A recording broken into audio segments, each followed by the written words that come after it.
Dan ni kita tengok.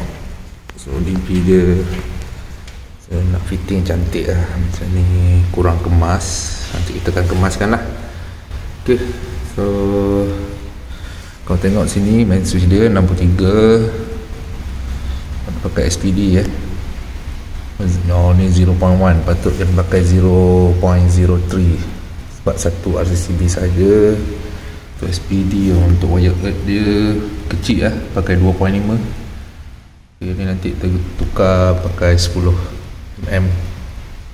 Dan ni lepas tu tengok sini ada kabel ni, tak tahu sambung ke atau dia marking, nanti kita check. Okay.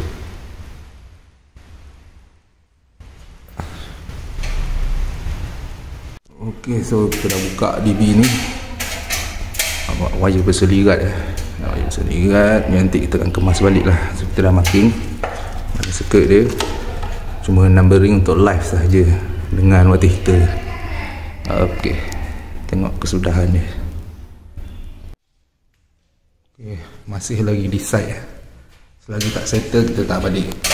So last kita tinggal fitting DB ni, kita kemaskan balik numbering dia. Nampak tu? Alright, sikit lagi dah ya. Ok, so ni DB selepas kita dah marking apa semua dan kita refitting balik. Balik. Alhamdulillah kemas okay. Tu nampak. So ni yang dua kabel ni, wire hitam dua, merah satu ni, kabel ni lah spare yang untuk apa, untuk awning tu. Ni memang dua ni kita tak usik lah. So main switch 63, ada SPD, RCCB 63 ampere 0.03. ok, ni litar lampu lah 10 am. Kita pakai balik yang lama. Ni water heater, ini dia punya RCBO, ada dua water heater wajib ada RCBO. So tu 6 nombor dia lah. ok, so ni 16, 20 ni plug dengan aircon lah. Tu neutral dia. Nampak?